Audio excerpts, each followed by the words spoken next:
Good morning, readers. Well, today is release day for Hot on the Trail Mix.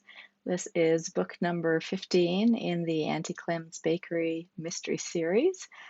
And Erin Price is on the case again, baker turned amateur sleuth.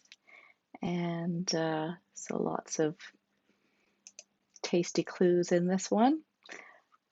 As I usually do, I'm going to do a short reading from Hot on the Trail Mix, and you can see what you think. Then you can jump over and buy it. Erin pushed Orange Blossom to the side with her foot, ignoring his meows of protest, so that she could get into the pantry cupboard for the food she'd set aside for Vic.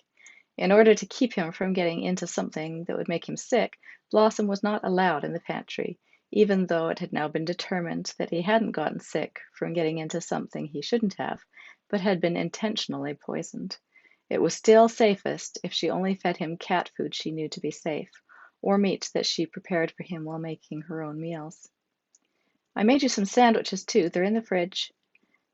Vic, a slim transgender woman, Erin's best friend and employee at the bakery, opened the fridge. Orange Blossom hurried over to see if Vic would be more cooperative about feeding him. Erin grabbed what she needed and shut the pantry. I made these granola bars. See what you think. I made some of them with certified gluten-free rolled oats and some with buckwheat flakes, so the people who can't tolerate oats still have an option as well. If you can't really tell the difference, I'll just make the buckwheat, so I don't have to make two different kinds. Vic nodded. They look good. No nuts? Vic knew that Auntie Clem's didn't sell anything containing nuts, but of course granola bars frequently had nuts.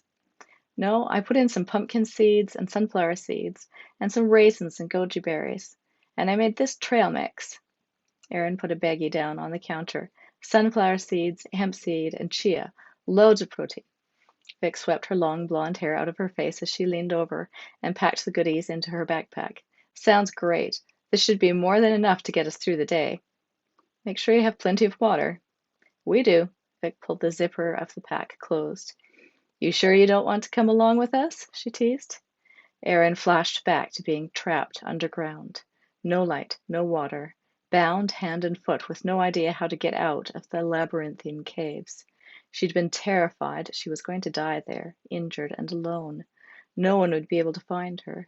She wouldn't be able to find her own way out. The oxygen had been thin, and she'd been dehydrated. No, she told Vic firmly, I'm never going into a cave again. Vic squeezed her arm. And you never have to, she assured Erin. She gave Erin a mischievous smile. But I'm going to keep asking. Spelunking is so much fun. It's just not for me. It amazed Erin that Vic could still be into spelunking. After having been trapped in a collapsed mine, Vic should have hated dark and closed spaces as much as Erin. But she'd have bounced back quickly, and as soon as she and Willie had their casts off, they were back at it again. Maybe it was because she was so young, just barely an adult, that she'd bounced back so fast. You can keep asking, as long as you don't think I'm going to change my answer. Vic nodded. She shouldered the pack. We're off then. She looked at the clock. Well, early. It wasn't nearly as early as when they usually had to get up to bake the day's goods and open up Auntie Clem's. Considering their usual schedule, it was a relaxed morning. Say hi to Willie for me. Will do. And jumping ahead to chapter 3.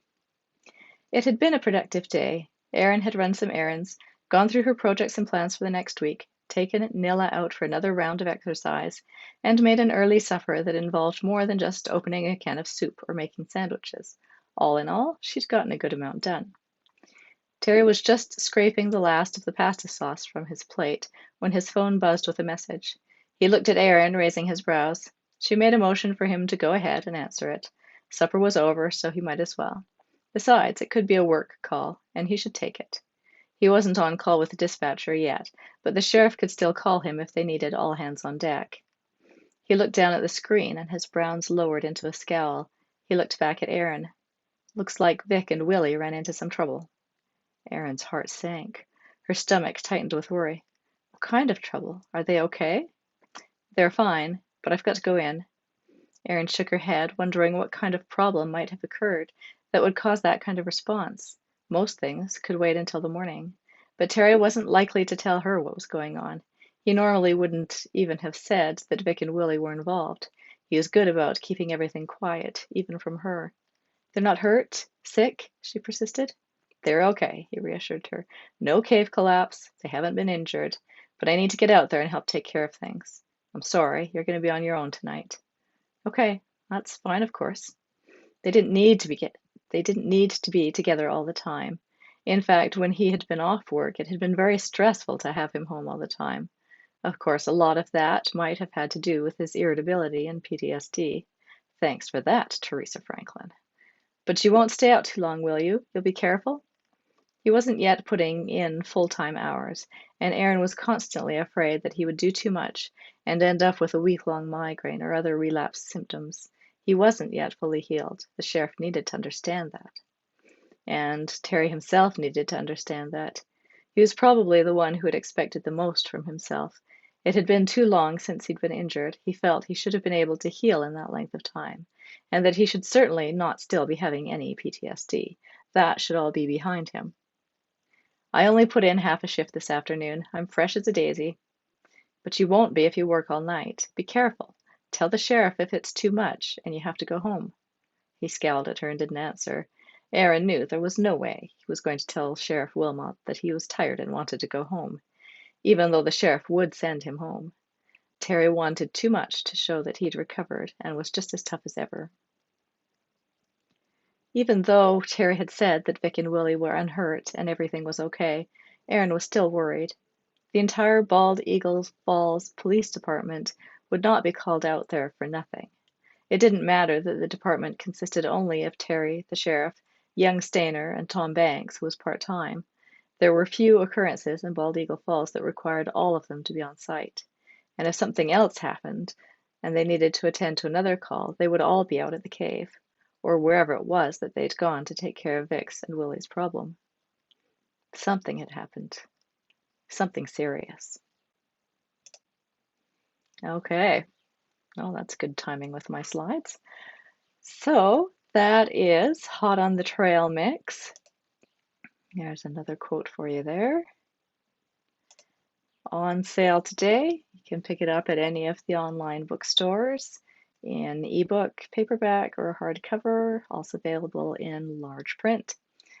And also, Gluten-Free Murder, the first book in the series, is available as a free download if you head over to my site.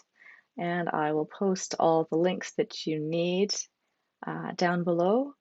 I have my new release blog up today, which, as well as featuring Hot on the Trail mix, also includes several new hot new cozy mysteries that you might like to pick up while you're at it. All right, I will talk to you next week. Enjoy your reading.